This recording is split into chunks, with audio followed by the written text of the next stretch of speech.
I'm pregnant with the neighbor's baby, my girlfriend screamed on my birthday. Andrea's words echoed through the banquet hall I had rented to celebrate my 31 years, instantly silencing the conversations of the 50 guests. My mother dropped her glass of champagne, the crystals shattering against the marble floor. My father froze with his fork halfway to his mouth. Andrea was standing on the small stage where, just minutes before, I had thanked everyone for coming. Her tight red dress accentuated a belly that now, with this pregnancy revelation, took on a completely different meaning. "Yes, you heard right," Andrea continued, her voice trembling but defiant. Her eyes locked on mine with a mix of guilt and what seemed like perverse relief. "I am 3 months pregnant with Marcus, our neighbor from the apartment across the hall." I couldn't keep lying. Robert deserves to know the truth, even if it's today, on his birthday. Marcus, the neighbor from apartment 305, the same one who had eaten Thanksgiving dinner at our place countless times, the one who borrowed tools and never returned them, the one Andrea always defended when I complained about him. I felt every pair of eyes in the room land on me, expecting an explosion, tears, shouting, anything. But I just smiled. I'm Robert. I'm 31 years old, and until exactly 3 minutes ago, everyone in this room believed my life had just fallen apart. Andrea and I had been together for 4 years, 3 of them living in the apartment I had bought with my savings as a civil engineer. We had talked about marriage, having kids, building a family, but what Andrea, my family, and every person in this room did not know was that I already knew about her betrayal.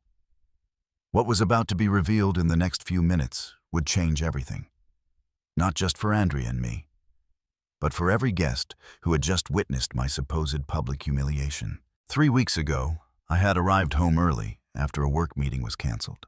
When I opened the door to our apartment, I heard moaning coming from our bedroom. My first reaction was confusion, then horror when I recognized Andrea's laughter mixed with a masculine voice I knew too well. Instead of bursting in like a madman, I did something that would change the course of events. I quietly closed the door, pulled out my phone, and waited in the building's hallway. 20 minutes later, Marcus walked out of my apartment, combing his hair with a smug smile. I recorded everything from my hiding spot on the stairs, his exit, the exact time, the date. But I didn't stop there. Over the next 3 weeks, I became an investigator of my own life. I hired a private detective named Hank, something I never imagined doing. The photographs and videos I received were devastating but necessary. Andrea and Marcus meeting at Starbucks while I was at work, entering cheap motels in the suburbs of Chicago together, brazenly kissing in our building's parking lot at 2 in the morning. But the most valuable piece of information arrived exactly 5 days ago. Andrea was 3 months pregnant, exactly the time, according to my calculations and the detective's meticulous records, she had been systematically sleeping with Marcus. The pregnancy could not be mine for a very simple reason. I had been out of the city for that entire crucial month, working on a construction project in another state. I had hotel records, fuel receipts, dated photographs from the job site. Andrea had conveniently forgotten that detail when she started showing pregnancy symptoms and asked me to accompany her to the doctor. I went with her. I listened to the doctor confirm the 12 weeks of gestation. I saw the look of panic on her face when she did the math in her head and realized the dates didn't align with me. I took her hand and told her everything would be fine, that I was happy. She relaxed, believing she had dodged a bullet. The betrayal hurt deeply, but what infuriated me most was discovering another truth. Marcus was married, and his wife, Carol, had no idea about any of it. Carol was a first-grade teacher, a sweet 28-year-old woman who always greeted us in the elevator with a genuine smile. She brought homemade chocolate chip cookies at Christmas for all the neighbors. Andrea knew her situation perfectly well. She had had coffee with her several times, and even so, had destroyed her family without any remorse. That total lack of empathy showed me who the woman I had shared 4 years of my life with truly was. During those 3 weeks of investigation, I also discovered other disturbing details. Andrea had been spending money from our shared account on new clothes, expensive lingerie, romantic dinners that I thought were with her friends. When I reviewed the statements more carefully, I found charges at hotels, at expensive restaurants, at maternity clothing stores, all paid for with the money I religiously deposited every 2 weeks for household expenses. She had been using my resources to finance her affair of betrayal and her pregnancy with another man. But I had a meticulously crafted plan, one I would execute precisely today, on my birthday, in front of my family, my friends, my colleagues from work. Andrea had chosen this day for her big revelation, thinking she would have me trapped. That social pressure would force me to react in a controlled manner. That perhaps I would even forgive her out of pity. What she did not know was that I had orchestrated every detail of this evening for a very specific purpose. Among the 50 guests in this hall were 3 people Andrea had not noticed. Hank, my private detective; Carol, Marcus's wife and Marcus's older brother, who happened to be a lawyer specializing in family cases. My smile after her pregnancy announcement disconcerted Andrea. I could see confusion cross her face, followed by a flash of fear. She expected tears. She expected me to collapse, to beg her for explanations. Instead, I applauded slowly, the sound echoing in the absolute silence of the hall. "Bravo, Andrea," I said calmly, stepping onto the stage next to her. "What a dramatic way to share your pregnancy with everyone, although I must admit I'm surprised by your choice of timing. My birthday is an interesting day to announce that you are 3 months pregnant with our neighbor." I paused, letting my words sink in. 3 months. How curious. Because 3 months ago, I was in the state of Texas, supervising a project. I have receipts, photographs, witnesses. In fact, I was out of town that entire month. The color began to drain from Andrea's face. Her mouth opened and closed without emitting a sound. My mother had started crying silently, but not out of sadness for me, but out of contained fury towards Andrea. My father had risen from his chair, his fists clenched at his sides.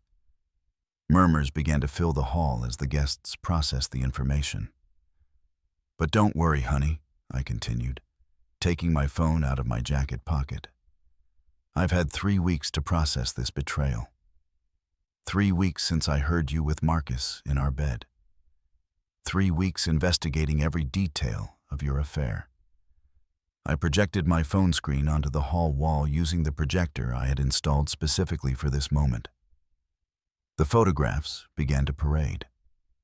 Andrea and Marcus kissing, entering motels, embracing in coffee shops. Each image had precise date and time. Gasps filled the room.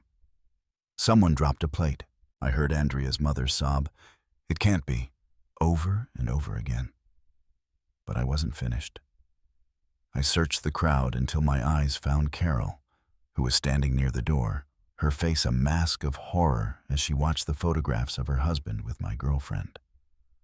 Our eyes met, and I nodded slightly. She had deserved to know the truth, and that's why I had invited her, telling her it was a surprise party and that her presence would be a gift to me. "Andrea," I said, turning off the projector and putting my phone away, "did you think that choosing my birthday for your big reveal would leave me without options, that the shame would force me to react with moderation? But what you didn't calculate is that I already knew everything. And what you definitely didn't foresee is that this birthday party was not to celebrate my life, but to celebrate my liberation from a woman without scruples and without a heart. Andrea tried to grab my arm, but I stepped back. "Robert, let me explain, please," she begged, tears running down her carefully made-up face. "It wasn't what it looks like. I love you. It was a mistake, a temporary craziness. The pregnancy has my hormones out of control." "A mistake," I repeated, my voice rising for the first time. "A 3-month mistake? A mistake that includes using my money to pay for hotels with him? A mistake that involved lying to Marcus's wife while you had coffee with her and pretended to be her friend?" I pointed to where Carol was standing, and all eyes turned to her. "Andrea knows Carol. Carol, this is Andrea, the woman who has been sleeping with your husband for months, the one carrying his child." The hall exploded in chaos. Carol had frozen, her face contorted by the betrayal she had just discovered.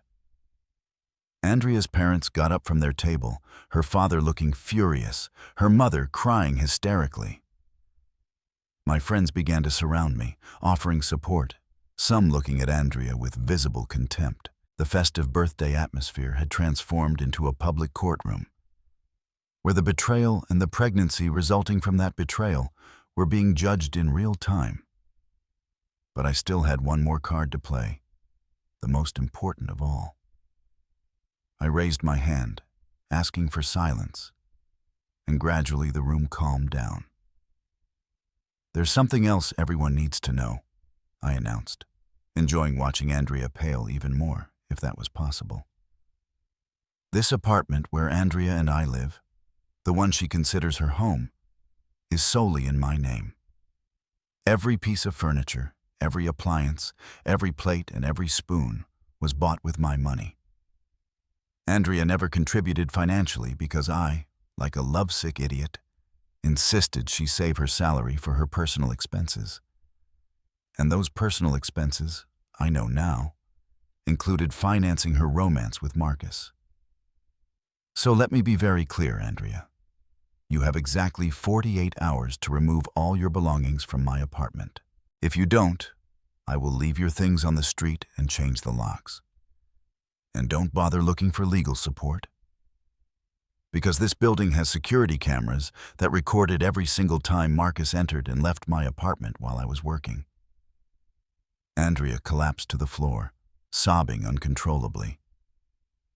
But I no longer felt anything for her. The woman I loved had never truly existed.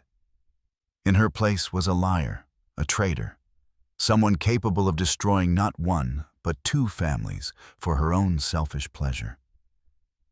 I looked around the hall, at the faces of my family and friends, and for the first time in 3 weeks, I felt something akin to peace. My mother climbed onto the stage and hugged me tightly. "I am so proud of you, son," she whispered in my ear. "You deserve so much better than this. You deserve someone who values your love and your loyalty." My father also approached, his strong hand on my shoulder, his eyes shining with tears of contained rage towards Andrea, but also of pride towards me for how I had handled the situation. Andrea's parents finally reached her, where she was still sobbing on the floor. Her mother tried to help her up, while her father looked at me with a mixture of shame and impotent rage. "Robert," he began, "I understand your fury, but you can't leave her homeless. She's pregnant. Pregnant with another man's child," I reminded him firmly. "A man who is also here tonight, although it seems he didn't have the courage to join Andrea for her big birthday announcement."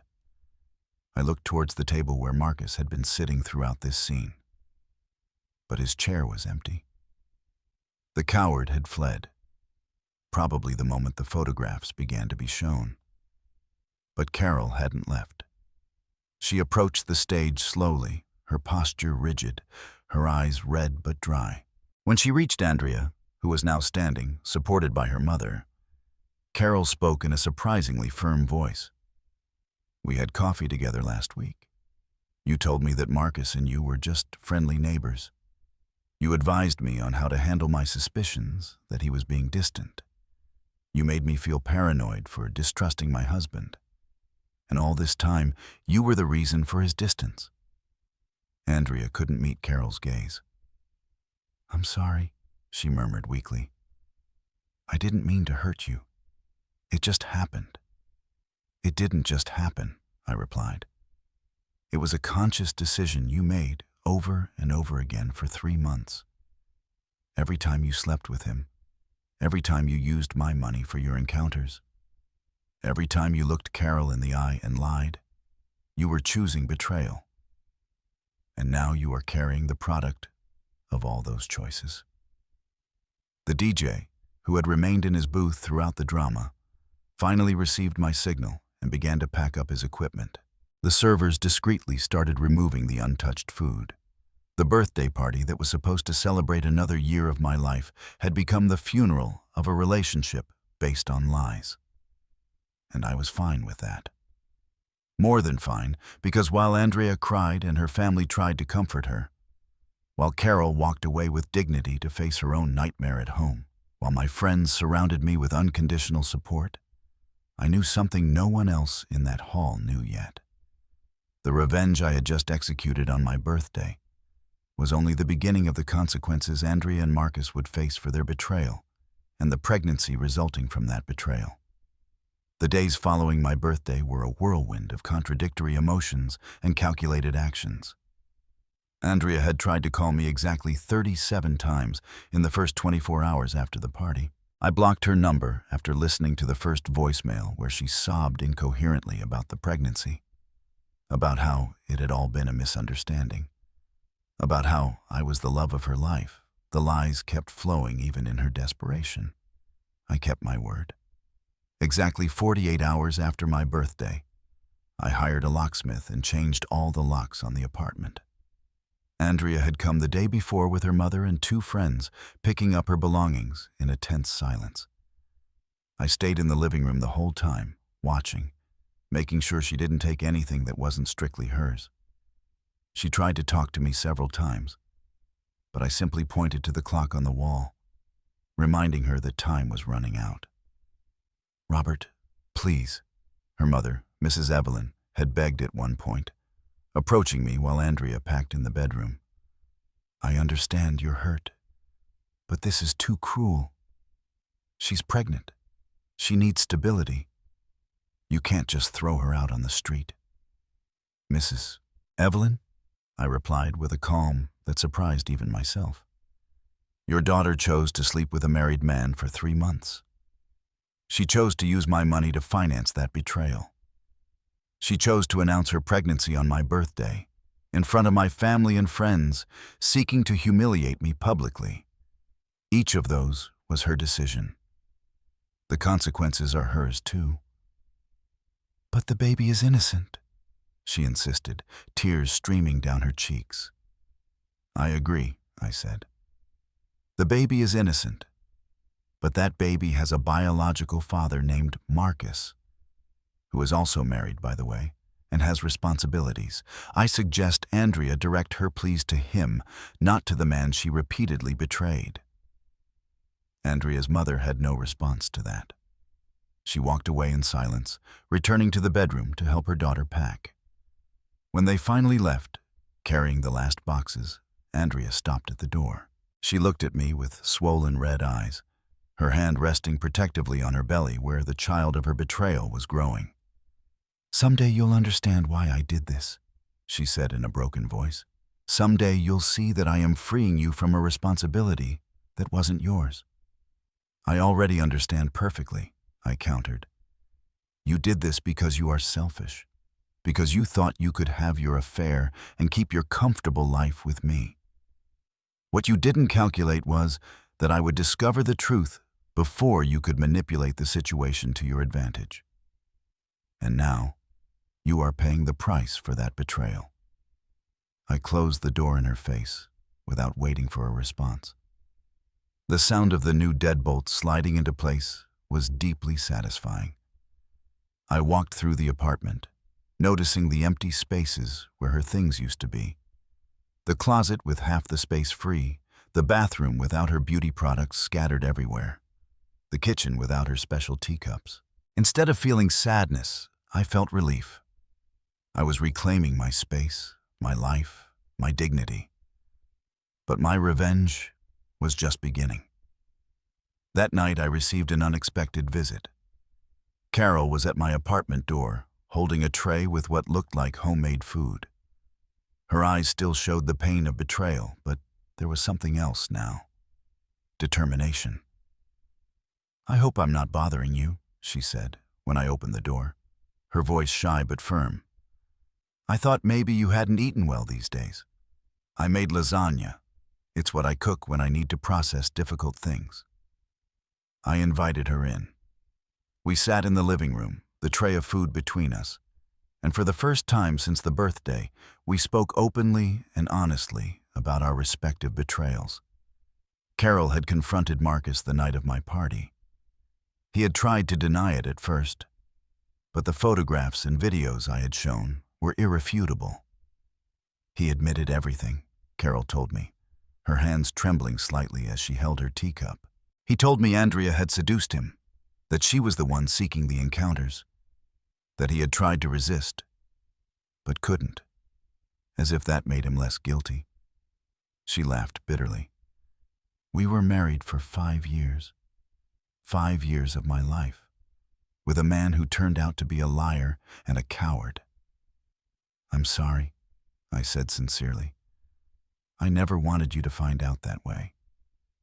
"No," she interrupted firmly. "Don't apologize. I deserve to know the truth, no matter how painful. You gave me that truth when my own husband would have kept lying to me indefinitely." She paused, breathing deeply. "I asked him for a divorce that same night. He moved in with his brother the next day. We talked for hours that night. We shared our stories, our pain, our plans for the future. Carol told me she had filed for complete custody of everything they shared, including the apartment where they lived. Marcus had not protested, too ashamed of the situation to fight. She also revealed something I didn't know. Marcus worked in the same building as my father, on a different floor, but for the same construction company. "Your father is the chief operating officer, right?" Carol asked carefully.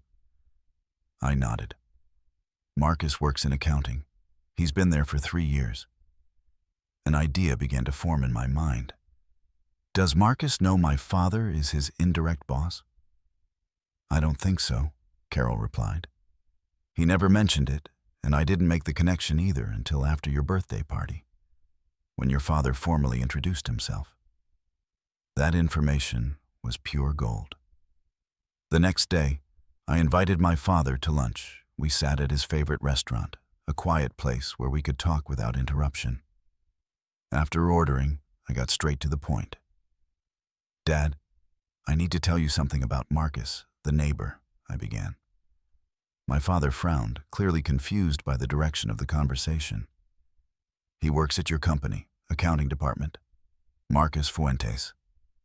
Recognition lit up my father's eyes. "Yes, I know him. A quiet guy, good worker, according to the reports." "Why do you ask?" "Because he is the man Andrea had her affair with. The father of the baby she's carrying." My father's expression instantly hardened. "Are you sure?" "Completely. I have proof, records, everything documented." I took a folder from my briefcase and handed it to him. "He's also married?" "Well, he was. His wife filed for divorce after finding out." My father reviewed the folder in silence, his jaw clenching tighter with each page he turned. Photographs of Marcus and Andrea, account statements showing the expenses, records from the building's security cameras showing their entrances and exits. Everything meticulously organized. "This man," my father finally said, his voice dangerously low. "He used company time for his affairs. These photographs show that several of these encounters occurred during work hours." He pointed to a photo with a date and time. This day, according to our records, Marcus reported being in a meeting with external clients. Clearly, he wasn't. "I thought you would want to know," I said simply. "More than just knowing," my father replied, closing the folder with a dry thud. I'm going to act on this. This guy not only betrayed his wife and helped betray my son, but he also defrauded the company. That will not go without consequences. 3 days later, Marcus was fired. The official reason was work time fraud and falsification of client meeting reports. He couldn't sue because the evidence was irrefutable. My father made sure the firing was recorded in such a way that it would be extremely difficult for him to get another job in the industry. The references would be devastating. But the universe, it seemed, was not finished collecting its debts. A week after Marcus's firing, I received a call from an unknown number. It was Marcus's brother Daniel, the lawyer who had been at my birthday party. "Robert," he began, his tone professional but tense. "I need to talk to you about a delicate situation involving my brother and your ex-girlfriend." We met at his office that same afternoon. Daniel was a serious man of 38 years, with the kind of presence that inspired immediate respect. He offered me coffee and waited until we were seated before speaking. "Marcus is living with me temporarily after his divorce and firing," he explained. "Yesterday, Andrea showed up at my house looking for him. They're fighting over the pregnancy and child support issue." "And why are you telling me this?" I asked, although I had an idea. "Because Andrea is threatening to sue you for child support, claiming that you two were still together when she got pregnant and that you assumed paternity by accompanying her to the doctor's appointments." Daniel pulled a folder from his desk. "She asked me to represent her in the case. Obviously, I refused, but I thought you should know." Andrea's audacity never ceased to surprise me. "I have irrefutable proof that I cannot be the father," I said firmly. "Travel records, receipts, dated photographs proving I was out of the city during the entire conception period. Furthermore, I can take a paternity test as soon as the baby is born." "That's exactly what you need to formally document," Daniel advised. "And there's something else you should know. Marcus has no resources for child support. He's unemployed, with no references, living on my couch. Andrea is desperate because she realized that the father of her child cannot maintain her in the lifestyle she was accustomed to with you." "That's not my problem," I replied coldly. "I know," Daniel nodded. "I just thought you should be prepared. Andrea is looking for any way to extract money from someone for this pregnancy, and you are the most viable target in her mind." I thanked him for the information and immediately contacted a lawyer specializing in family law. Eleanor Vega was a woman of 50 years with a reputation for being relentless in court. I showed her all my documentation, the travel records during the conception period, the evidence of Andrea's affair with Marcus, the text messages Andrea had sent me admitting her betrayal. "This is solid," Eleanor affirmed after reviewing everything. "If Andrea tries to sue you, we'll tear her apart in court. But I recommend we be proactive. We're going to file an affidavit establishing the facts before she can make any legal move." I followed her advice. In the affidavit, I clearly established the chronology of events, attached all relevant evidence, and formally requested to be exonerated of any responsibility for Andrea's pregnancy. The document was filed and officially sent to both Andrea and Marcus. The reaction was immediate. Andrea appeared at my work 2 days later, her belly now more prominent at 4 months pregnant. Building security called me, informing me that there was a woman in the lobby insisting on seeing me. I went down, but asked a guard to remain present throughout the conversation. "How could you do this to me?" Andrea shouted as soon as she saw me, not caring about the audience of employees and visitors in the lobby. "I'm pregnant and alone. The father of my child is out of a job thanks to you." "The father of your child is out of a job thanks to himself," I corrected calmly. "His actions had consequences, just like yours." "I need help," she continued shouting, tears running down her face. "I have nowhere to live. My parents kicked me out of their house when I couldn't pay my share of the rent. You did this to me. I didn't force you to have an affair with a married man. I didn't force you to use my money to finance that affair. I didn't force you to announce your pregnancy on my birthday to publicly humiliate me. My voice remained firm but low, aware of the attentive ears around us. Every decision was yours, Andrea. And now you are facing the consequences of those decisions. The baby needs a father, she sobbed, changing tactics. Even if you're not the biological father, you and I were together. You could raise the baby as yours. We could try again, be a family. The proposition was so absurd I almost laughed. Andrea, listen to me very clearly. There is no version of reality where I raise the child of your betrayal. That baby has a biological father. That is Marcus's responsibility, not mine. Marcus has nothing, her desperation reaching new levels. He can't help me. You have money. You have a good job. You could help us. I could, I admitted. But I won't. You learned to depend on my generosity during our relationship, taking it for granted. Now you are learning that that generosity had a limit, and you crossed it. Asas, Andrea tried to approach, but the security guard gently stepped in between us. Robert, please, she begged one last time. I'm begging you. Not for me, for the baby. The baby is innocent, I agreed. But it is not my responsibility. I suggest you contact social services if you really need help. Or better yet, that both you and Marcus get jobs and assume the responsibilities for your actions like adults. I asked the guard to escort her out of the building. As she walked away, I could hear her sobs echoing in the marble lobby.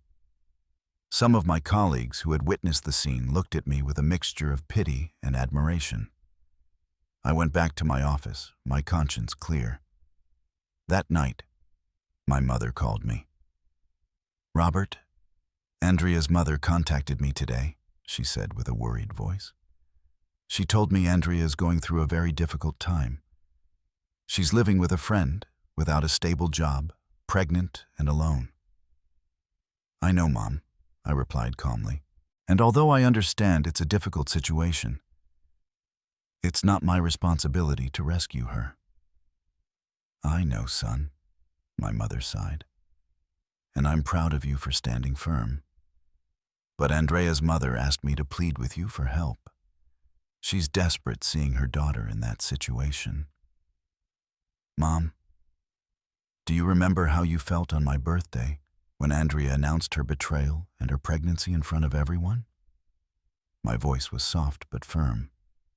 Do you remember the humiliation, the rage, the pain of seeing your son treated that way? Andrea created this situation. Her parents raised her to believe that there would always be someone to rescue her from the consequences of her actions. It's time for her to learn that's not true. You're right, my mother admitted after a pause. I just wanted to make sure you're at peace with your decisions. More at peace than I've been in years, I assured her. The following weeks brought more attempts by Andrea to get help, each one more desperate than the last.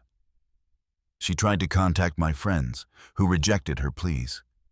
She tried to appeal to my colleagues at work, who already knew the full story and refused to intervene. She even tried to create a social media campaign, painting me as a cruel man who had abandoned his pregnant girlfriend. That last strategy was her biggest mistake. The friends who had been at my birthday party quickly shared the truth, including photographs and videos from that day where Andrea publicly admitted the baby belonged to the neighbor. Andrea's campaign backfired, and she ended up closing all her social media accounts out of shame. Meanwhile, Carol and I had developed a genuine friendship born out of our shared experiences. We met occasionally for coffee, sharing updates on our post-betrayal lives. She had thrived after her divorce, getting a promotion at her school and fully buying the apartment she had shared with Marcus. It's funny, isn't it?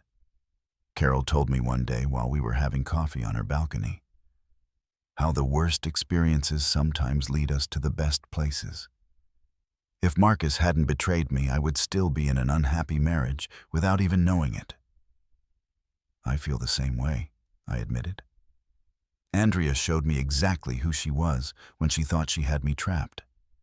Her true character came to light. 2 months after my birthday, revenge and justice finally reached their conclusion. Andrea, now 6 months pregnant, had finally accepted that she would not receive help from me. Marcus, after months of unemployment, finally got a job in a warehouse, earning barely enough to pay his share of the rent for the apartment he shared with his brother. He had no resources to help with Andrea's pregnancy.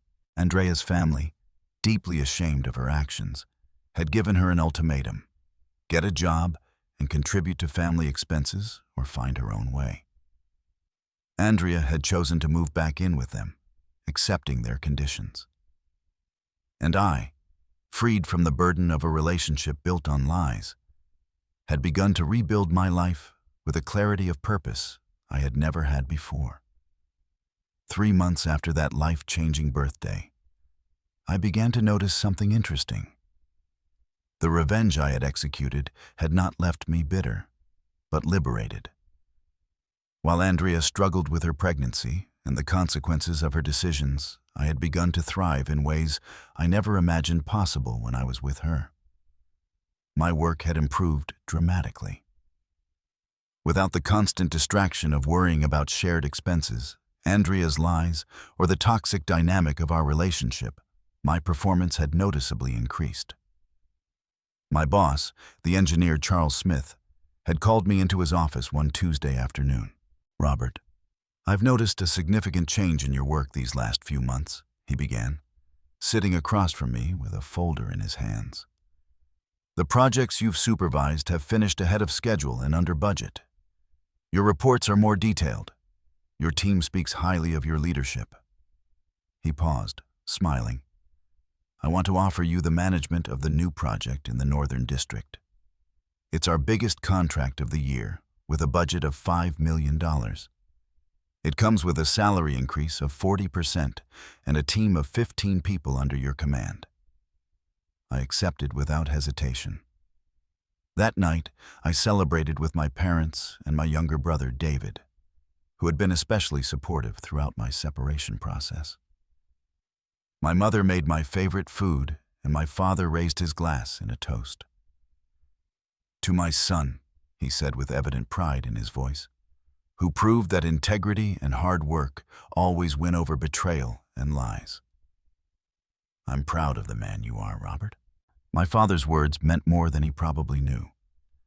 During my relationship with Andrea, I had always felt like I was trying to please too many people, to be enough for a woman who clearly had never valued me. Now, finally, I was living for myself. It was around this time that Carol and I started spending more time together. It wasn't romantic, at least not at first. We were two people who had experienced similar betrayals, finding comfort in mutual understanding. We went out to dinner occasionally, went to the movies, visited art exhibits. She made me laugh in ways I had forgotten were possible. I helped her with minor repairs in her apartment, and she taught me cooking recipes I had never tried. "You know what's the weirdest thing?" Carol said to me one night while we were cooking together in my apartment. We were making pasta from scratch, and there was flour everywhere. "I don't miss Marcus. I thought I would after 5 years of marriage. But what I really missed was the idea of having a family, of not being alone. It turns out I prefer to be alone than to be with someone who betrays me." "I know exactly what you mean," I replied, adding olive oil to the pan. "Andrea made me believe that I was lucky to have her, that I should be grateful for her presence in my life. But the truth is, she was the one benefiting from the relationship. I paid for everything, supported her emotionally, planned our future, and she just took without giving anything back." Meanwhile, news about Andrea occasionally reached me through mutual acquaintances. Her pregnancy was being difficult. She had developed gestational diabetes and was on partial bed rest. Marcus visited her occasionally, but their relationship was tense and full of mutual reproach. Both blamed each other for the situation they were in, neither wanting to take responsibility for their own actions. One day, I received a text message from an unknown number. It was from Andrea, from a new phone I hadn't blocked. "Robert, I know you don't want to hear from me, but I need to tell you something important. I'm in the hospital. There are complications with the pregnancy. Doctors say I might lose the baby. Marcus isn't here. My parents are working. I'm alone and scared. I'm not asking you to come, just to know that I regret everything. I regret hurting you. I regret the decisions I made. You deserve to be happy."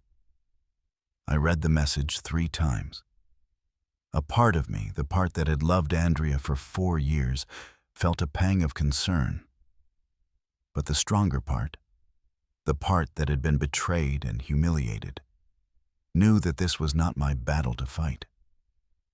I replied briefly, "I hope you and the baby are well, but this is not my responsibility. Contact Marcus or your family. Take care." I blocked the new number. That night, I talked to Carol about the message. We were sitting on her balcony, drinking wine and looking at the city lights. "Do you think I was too harsh?" I asked her, still processing my feelings about the situation.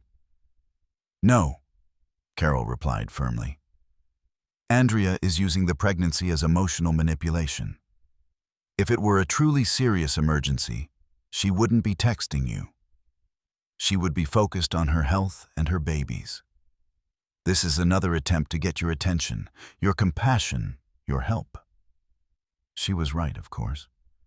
2 days later, I learned through David, who knew a cousin of Andrea's, that the complications had been minor and Andrea had been discharged from the hospital the next day.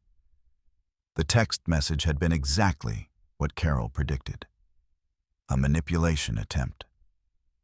4 months after my birthday, my life had taken a completely new course.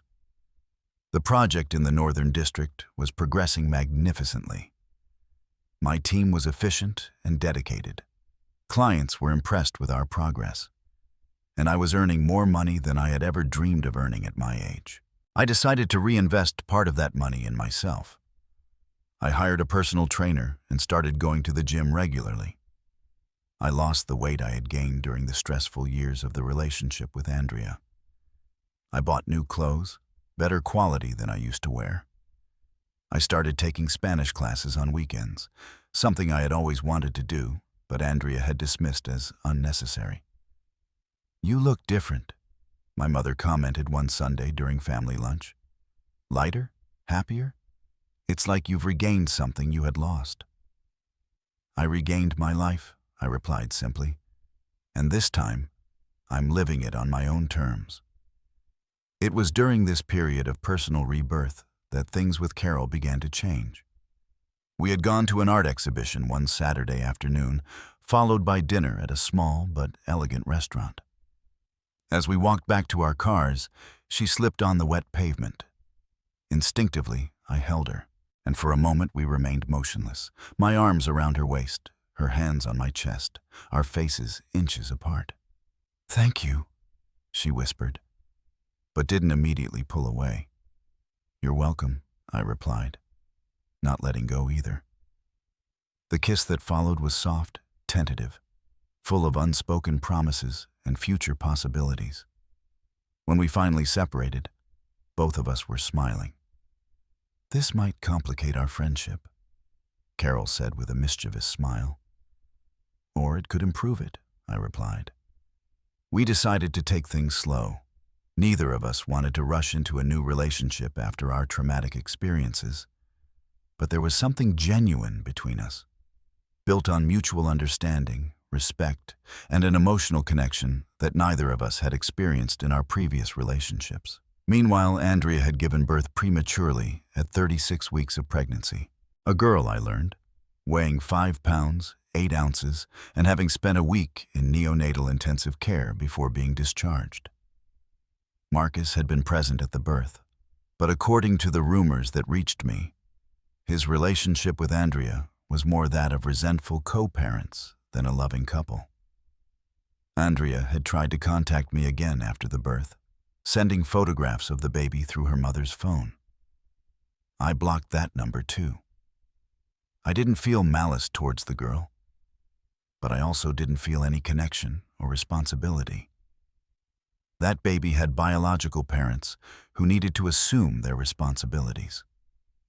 5 months after my birthday, Carol and I made our relationship official. It wasn't a dramatic announcement. We simply started introducing each other as a couple when we went out with friends or family. My mother adored Carol from the start, frequently commenting that she was everything Andrea never was. Genuine, hardworking, with solid values. "This woman values you, son," my mother told me one day while Carol was helping prepare food in our family kitchen. "It shows in the way she looks at you, in how she talks about you, in how she treats you. This is what you deserve." One afternoon, while Carol and I were strolling through the park near our building, we came face to face with Andrea. She was sitting on a bench, pushing a stroller where her daughter was presumably sleeping. She looked tired, thinner than the last time I had seen her, with deep dark circles under her eyes and her hair without the meticulous care she had always maintained. Our eyes met. I saw recognition in her eyes, followed quickly by something like shame. Then she noticed Carol by my side, my arm around her waist, and Andrea's expression transformed into something more complex. Pain, regret, acceptance.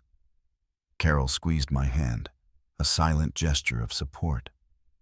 We could have changed direction, avoided the encounter, but I decided to face it directly. We approached the bench where Andrea was sitting. "Hi, Andrea," I said in a neutral tone. "Robert?" she replied with a tired voice. Carol looked at her with a mixture of pity and resignation. "I guess you two... Are you together?"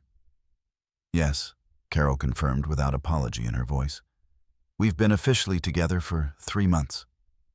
Andrea nodded slowly, her eyes turning towards the stroller. "Her name is Emma," she said softly. "In case you were wondering." "I hope she's healthy," I said sincerely. "And that you are well too." "We're surviving," Andrea admitted. "Marcus and I tried to make it work, for Emma, but the truth is we hate each other. All that brought us together was a stupid physical attraction and terrible decisions. There's no love there. Probably never was." She paused. "I live with my parents. They watch Emma while I work part-time at a store. Marcus pays some child support, the minimum the law requires. It's hard. Really hard." "I'm sorry," I said, and I meant it. I didn't feel satisfaction seeing her suffering, just a kind of sadness for how bad decisions had led to such devastating consequences. "No." Andrea shook her head, tears beginning to form in her eyes. "Don't be sorry.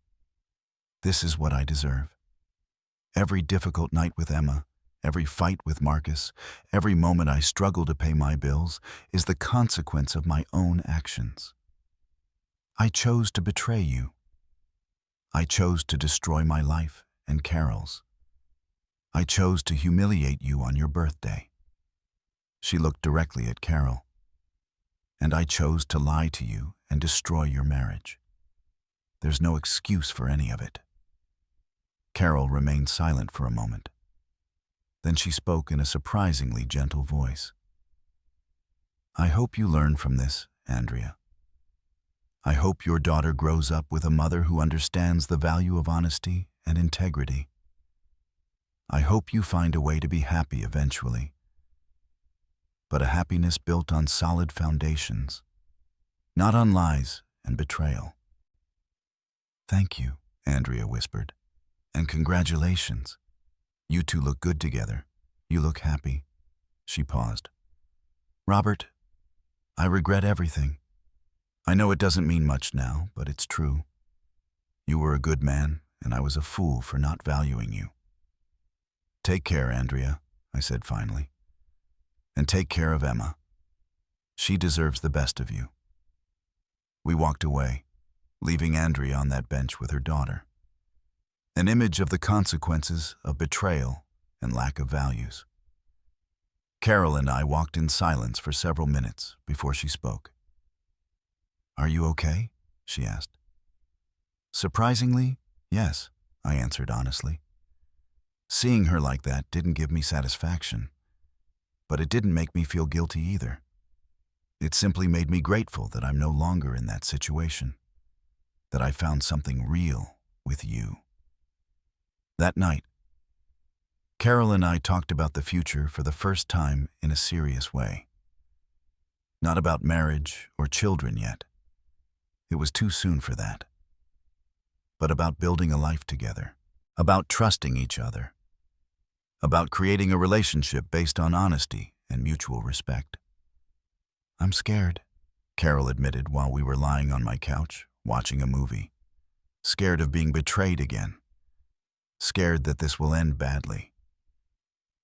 I'm scared too, I confessed. But the difference is that now I know how to recognize the warning signs. I know what I don't want in a relationship. And I know that with you, I feel something I never felt with Andrea. Peace.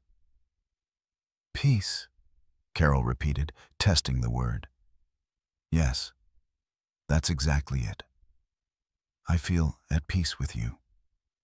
6 months after that fateful birthday, my life was unrecognizable in the best possible way. I had a job I loved, a genuine relationship with a woman who valued me, a family that supported me unconditionally. Andrea and Marcus had become footnotes in my story. Lessons learned on the road to something better. The revenge I had executed on my birthday had not been about destroying Andrea, but about freeing myself from the chains of a toxic relationship. And that liberation had opened doors I never knew existed. 8 months after my birthday, I received an unexpected call. It was Daniel, Marcus's brother and the lawyer who had warned me about Andrea's plans to sue me. His voice sounded tense, even worried. Robert, I need to see you. It's urgent, and it has to do with Marcus and Andrea, he said without preamble. Can you come to my office tomorrow? I accepted, intrigued and slightly worried. That night I told Carol about the call. She frowned, clearly as disconcerted as I was. Do you think Andrea is trying something again? She asked. I don't know, I admitted. But Daniel sounded serious. Whatever it is, it's important. The next day, I sat in Daniel's office while he pulled a thick folder from his desk. His expression was grave, almost somber. Robert, what I'm about to tell you will remain between us for legal reasons, at least for now, he began. Marcus is in trouble, big trouble, he paused. He's been involved in fraudulent activities related to false identity documents. He was helping people obtain illegal documentation in exchange for money. I remained silent, processing this shocking information. They discovered it 3 days ago, Daniel continued. His shame was evident. The police have solid evidence. Photographs, text messages, bank transfers. He's going to be formally arrested tomorrow. He rubbed his face tiredly. I'm calling you because Andrea is implicated. Not directly in the fraud, but she was using the money Marcus earned from these activities to pay for her expenses. Did Andrea know where the money came from? I asked. According to the investigations, yes. There are messages between them where Marcus explains he got an extra job, and she explicitly asks if it's legal. He lies to her. He says yes. But there are other later messages where she comments that she suspects not everything is legitimate, but doesn't want to know the details. Daniel sighed heavily. Legally, it probably won't be enough to charge her as an accomplice. But morally, she's an accomplice. I finished the sentence. She knew or strongly suspected the money was illegal, but chose to ignore it because it benefited her.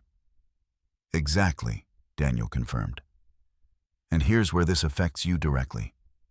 Andrea, in her desperation, told investigators that you knew about Marcus's activities. She's trying to divert attention by claiming that our entire family, including you as my client, knew what Marcus was doing. Rage bubbled inside me. That is completely false. I haven't had contact with Marcus since my birthday, 8 months ago. I have call records, messages, everything that proves I haven't communicated with him. I know, Daniel said, and I already provided that information to the investigators. Your name has been completely exonerated. But I thought you should know that Andrea tried to drag you into this. He paused. There's also something else. Emma, Andrea and Marcus's daughter, is going to end up in temporary social services custody while all this is resolved. Andrea doesn't have the resources to care for her alone, especially if Marcus goes to prison. Her parents are too old and have health problems. That girl is completely innocent in all of this, I said, feeling genuine sadness for the baby. She is, Daniel agreed. And that's why I wanted to talk to you. I know you have no obligation to her, but I thought you should know the complete situation. Andrea is going to lose custody temporarily, possibly permanently, depending on how the legal case develops. That night, I had a long conversation with Carol about everything Daniel had told me. We were at her apartment. She was making tea while I paced restlessly around the living room. It's unbelievable, Carol said, shaking her head. Andrea not only betrayed our trust, but now she's involved in illegal activities and trying to drag you into it too. What bothers me the most, I admitted, is that she tried to implicate me when the investigators started asking questions. After everything she's already done, she's still trying to use my name to save herself. Some people never change, Carol observed wisely. Andrea has always looked for the easy way out, someone else to carry the burden of the consequences of her actions. 2 days later, Marcus was formally arrested. The news came out in the local newspapers, identifying him as part of a larger document fraud network.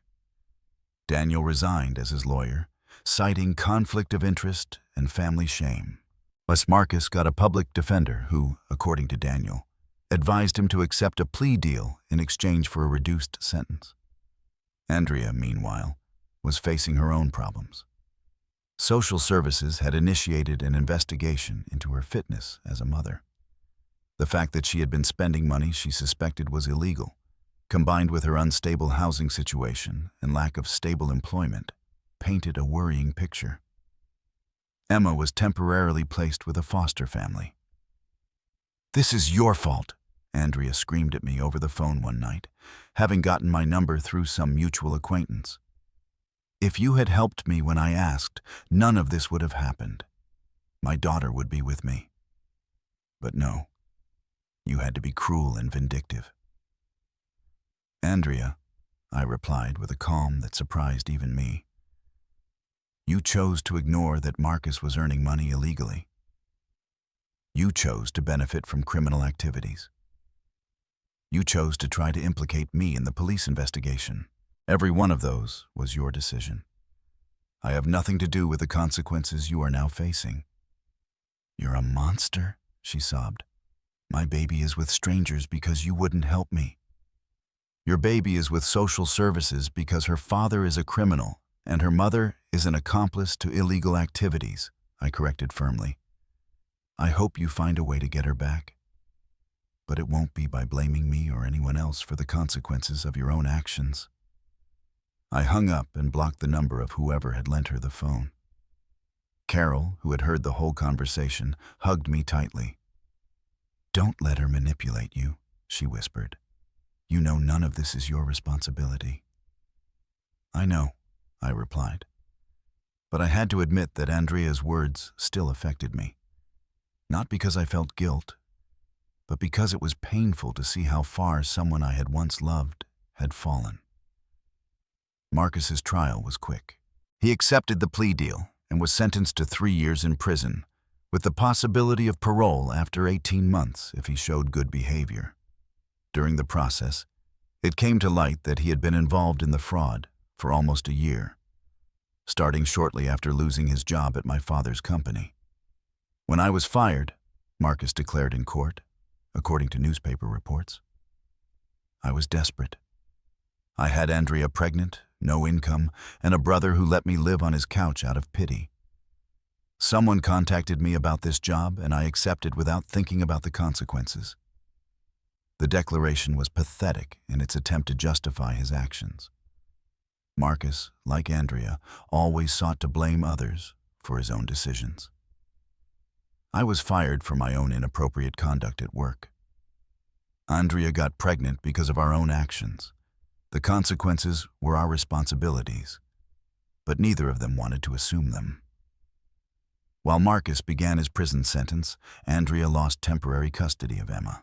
The girl was placed with a long-term foster family, while Andrea tried to stabilize her life. Social services gave her a list of requirements: stable employment for at least 6 months, adequate housing, completing parenting classes, and undergoing regular psychological evaluations. It's impossible, Andrea complained to anyone who would listen.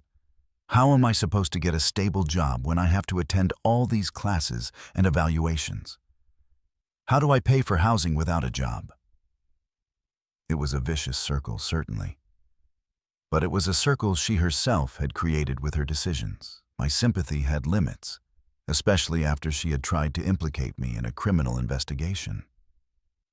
10 months after my birthday, my personal life reached a new level of happiness. Carol and I decided to move in together, not to my apartment or hers, but to a new place that would be ours from the beginning, without memories of past betrayals overshadowing our present. We found a beautiful 2-bedroom apartment in a new building, overlooking a park, and with enough space for both of us to have our own home offices. The move was joyful, full of laughter as we mixed our furniture and belongings, creating a space that was genuinely ours. "This feels good," Carol said the first night in our new home, as we unpacked boxes in the living room. "It feels like a real beginning." "It is," I agreed, kissing her softly. "A beginning without the shadows of the past. Just us and our future." My family adored Carol. My mother had practically adopted her as a daughter, inviting her to all family gatherings and consulting her on household decisions. My father respected her intelligence and work ethic. David had become her close friend, frequently joining us for dinners or movies. "I never saw this version of you with Andrea," David commented one day while helping to install shelves in our new apartment. "With her, you always seemed tense, like you were walking on eggshells. With Carol, you're yourself." He was right. With Andrea, I had always been trying to be enough, to please her, to keep the peace. With Carol, I was simply myself, and that was enough. She valued my honesty, my hard work, my integrity. I didn't need to change to earn her love, because her love wasn't conditioned on me being someone I wasn't. It was around this time that my project in the Northern District was completed. 2 months ahead of schedule and significantly under budget. The client was so impressed that they recommended our firm to other companies, resulting in 3 new contracts worth a combined $8 million. My boss gave me a substantial bonus and another promotion, this time to Assistant Director of Operations for the entire company. "You're 32 years old," Charles told me during the meeting where he offered me the promotion, "and you are already in a position that most engineers don't reach until their 40s. You have a bright future in this company, Robert." That night, Carol and I celebrated with champagne on our balcony, looking at the city lights. I told her about the promotion, the salary increase, the new responsibilities. She was genuinely happy for me, without a trace of envy or resentment. "I'm so proud of you," she said, her eyes shining with genuine love. "You deserve every success that comes into your life." We deserve it, I corrected, because you supported me when I was at my worst. You helped me see that I was worth more than Andrea had made me believe. This success is as much yours as it is mine. As we toasted to the future, I thought about how this year had begun. With a public betrayal, a pregnancy that wasn't mine, a humiliation designed to destroy me. And yet, that betrayal had become the catalyst for the best transformation of my life. Andrea and Marcus were paying the price for their decisions. He in prison, she struggling to regain custody of her daughter. Both trapped in the consequences of their actions, blaming everyone but themselves. Meanwhile, Carol and I were building a life based on trust, respect, and genuine love. The revenge I had executed on my birthday had not been about hurting them. It had been about freeing myself, about refusing to be a victim of their betrayal. And that liberation had led me to a place I never would have reached if I had remained in that toxic relationship. "What are you thinking about?" Carol asked, noticing my pensive expression. "How grateful I am," I answered honestly, "that Andrea betrayed me when she did. Because if she hadn't, I never would have found you."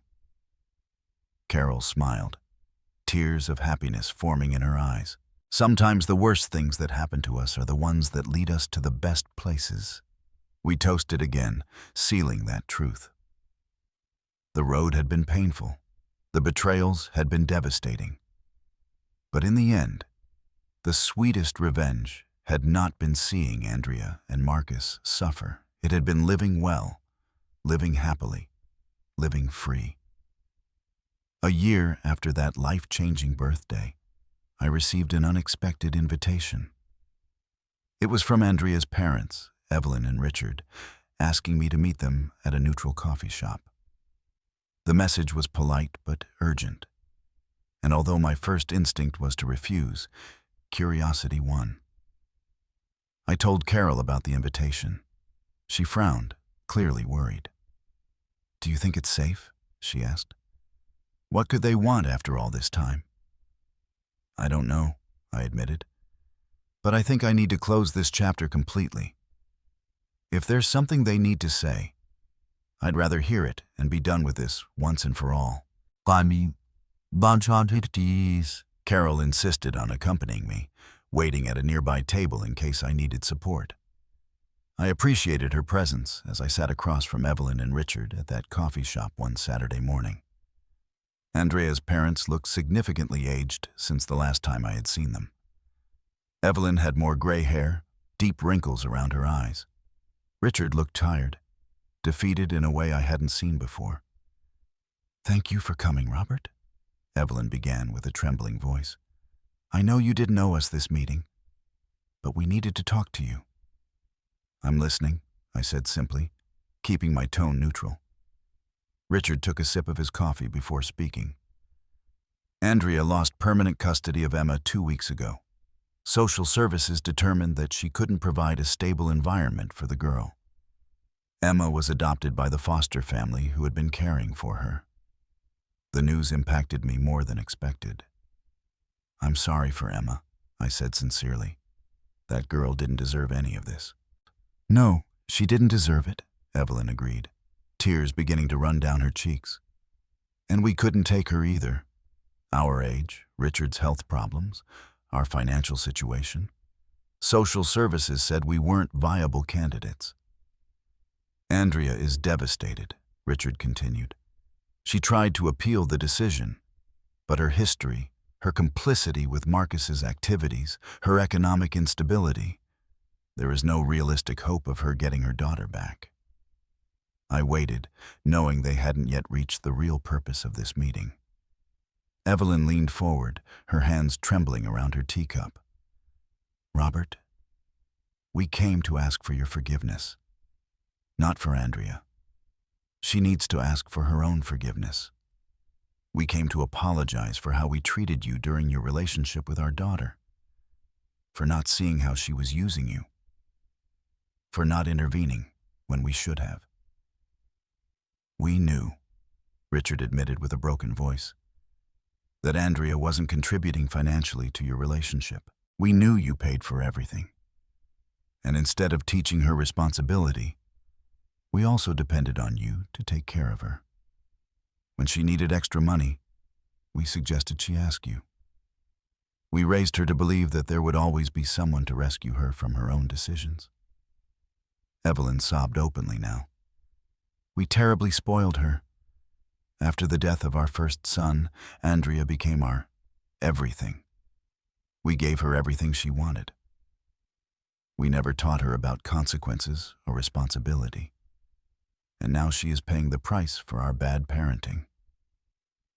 I didn't know you had lost a son, I said softly, feeling a flash of compassion despite everything. We had an older son, Richard explained. He died in a car accident when he was 10 years old. Andrea was only 2. After that, we became overprotective, indulging her in everything. We thought we were being good parents, giving her the love we couldn't continue giving our deceased son, but in reality, we were ruining her. I didn't come here expecting apologies, I said after a long silence. But I appreciate your honesty. There's something else, Evelyn continued. Andrea has finally accepted responsibility for her actions. She's in therapy, working at a supermarket, living in a shared apartment with 2 roommates. It's a difficult life, but for the first time, she is facing the direct consequences of her decisions without anyone rescuing her. I'm glad to hear she's seeking help, I said honestly. She wants to contact you, Richard said carefully, not to ask for anything, not to try to get back together, just to apologize properly, face to face. We told her we would respect whatever decision you made about that. I looked over to where Carol was sitting, reading a book but clearly attentive to our conversation. She looked back at me, and in her eyes, I saw complete trust in my judgment. I'll think about it, I said finally. But I need you to understand something. I have completely rebuilt my life.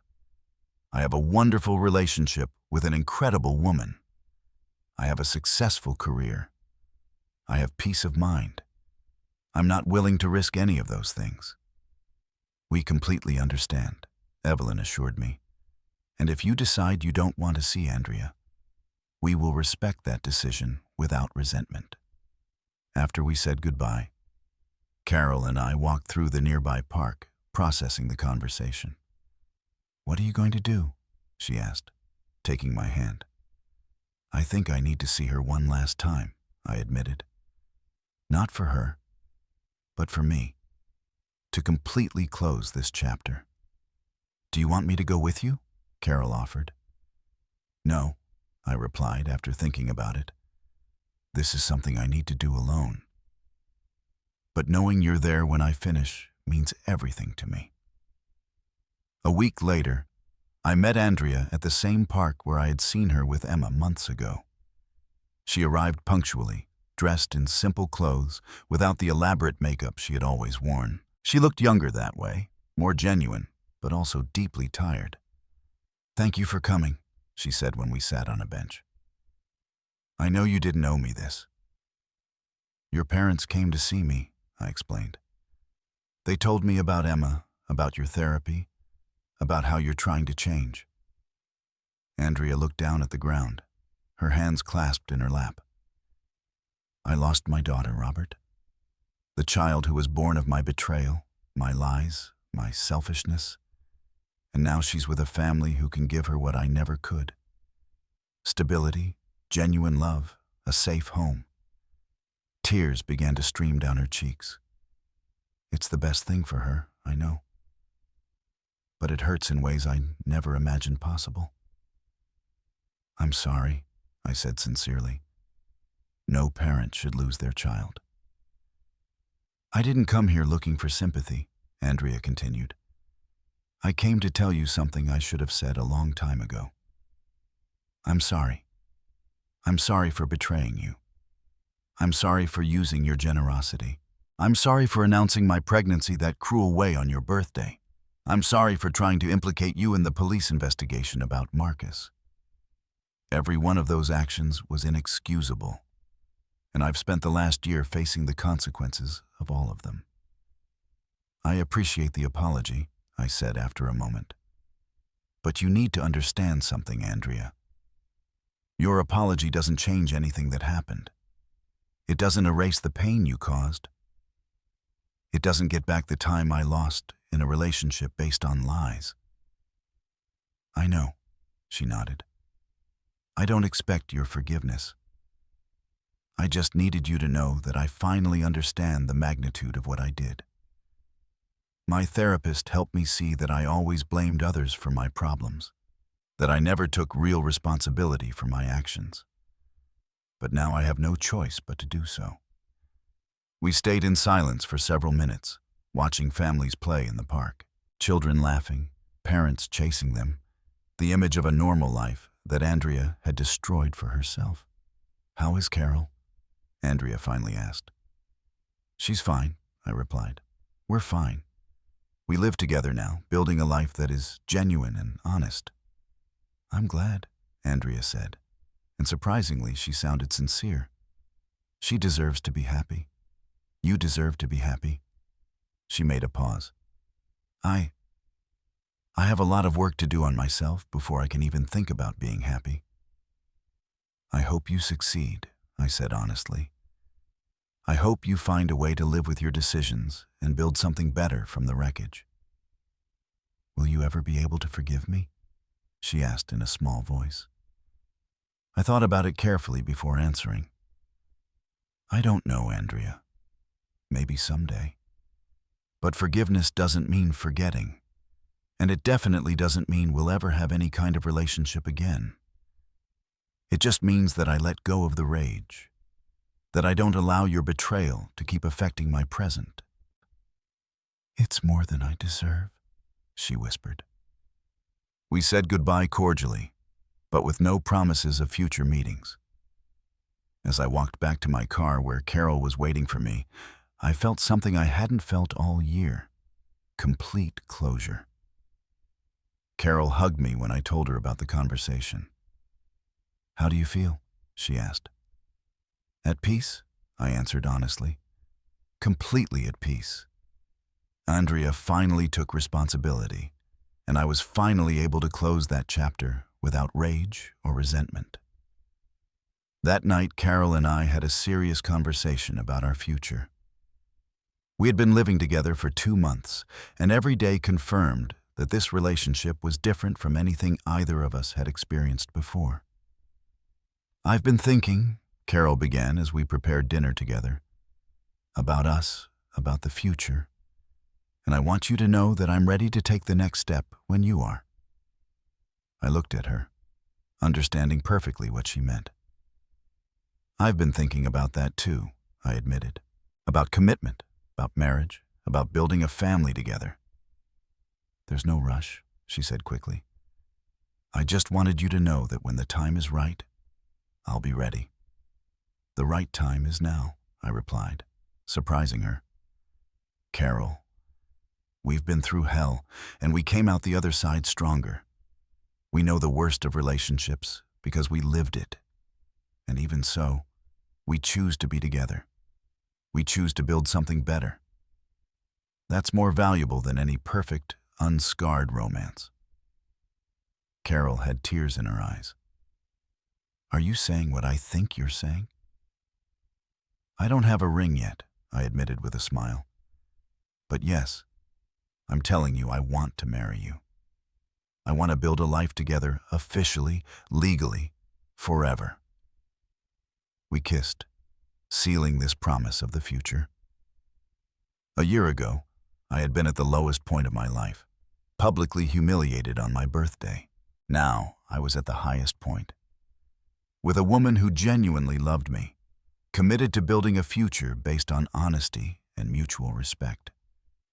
The revenge I had executed on my birthday had been the first step towards this new life.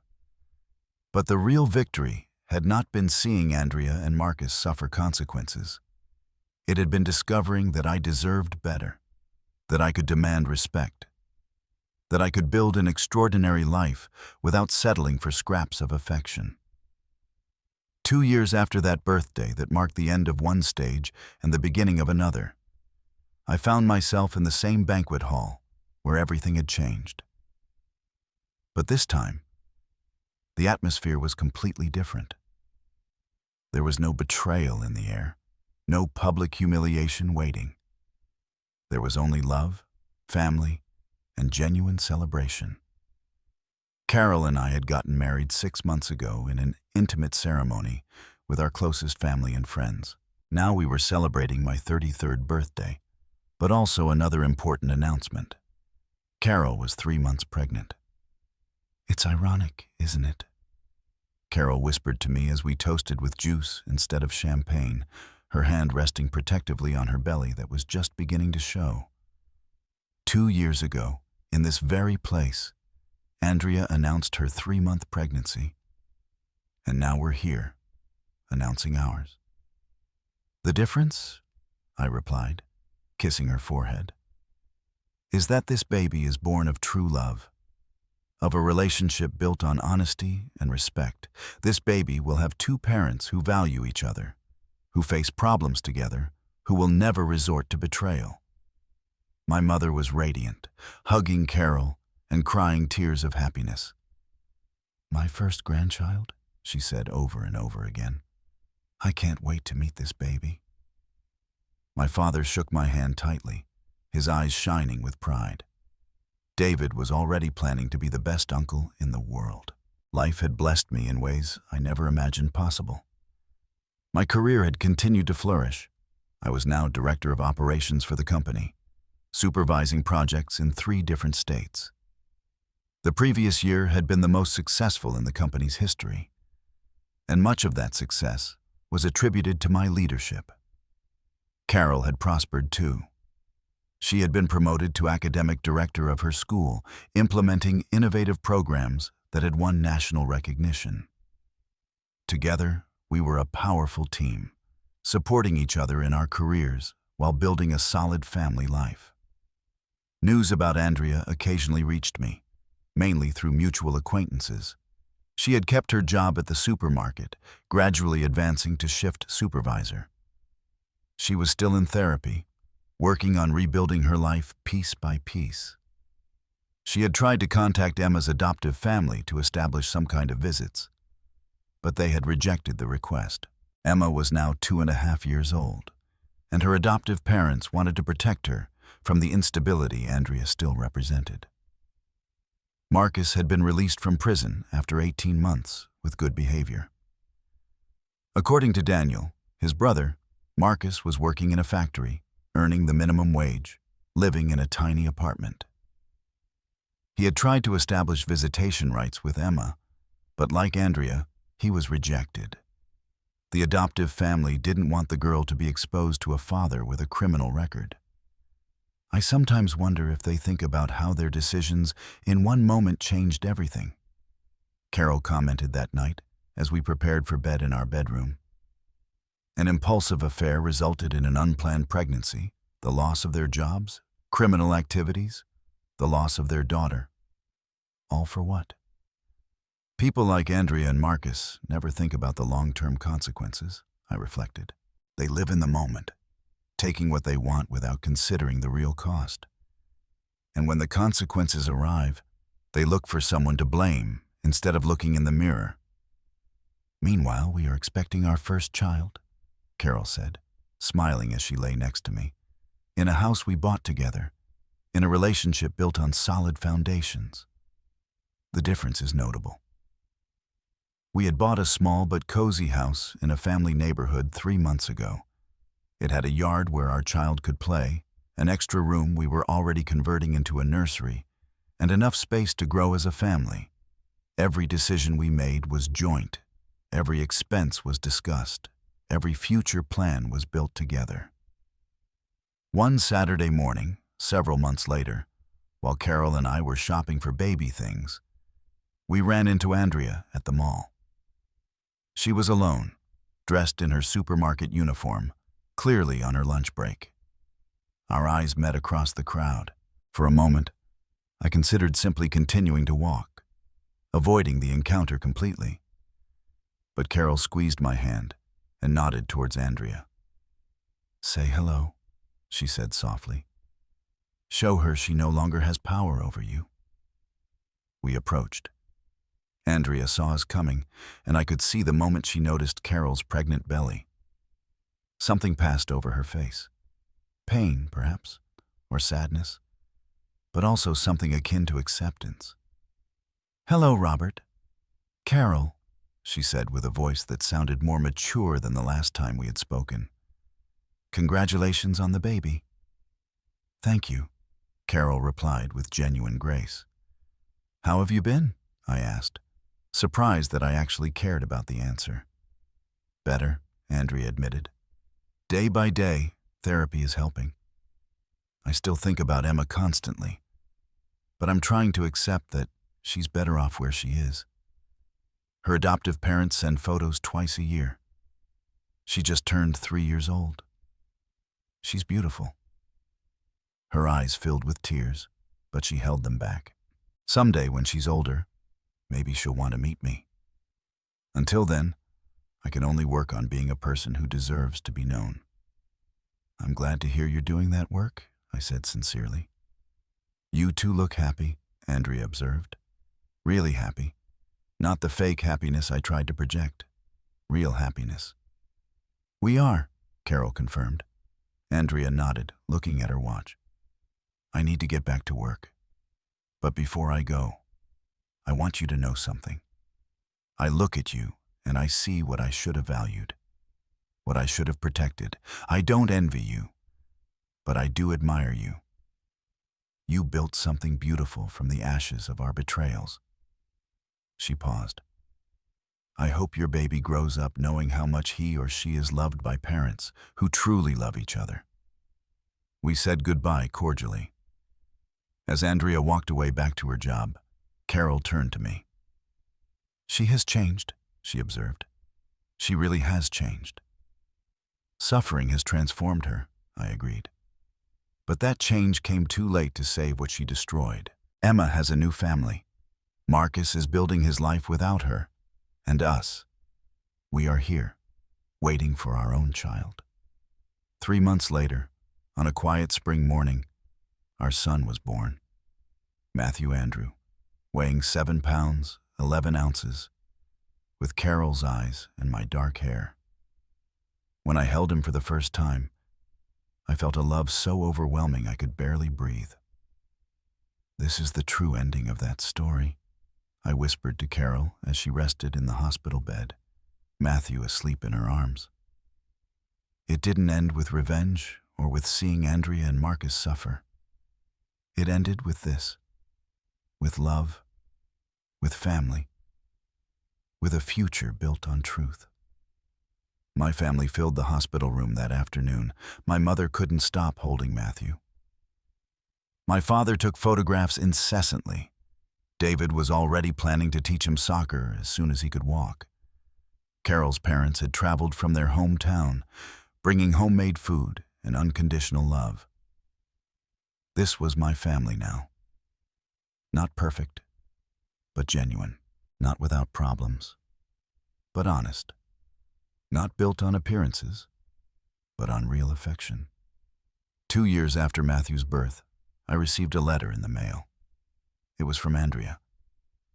I didn't open it immediately, saving it until Carol and I could read it together that night, after Matthew fell asleep.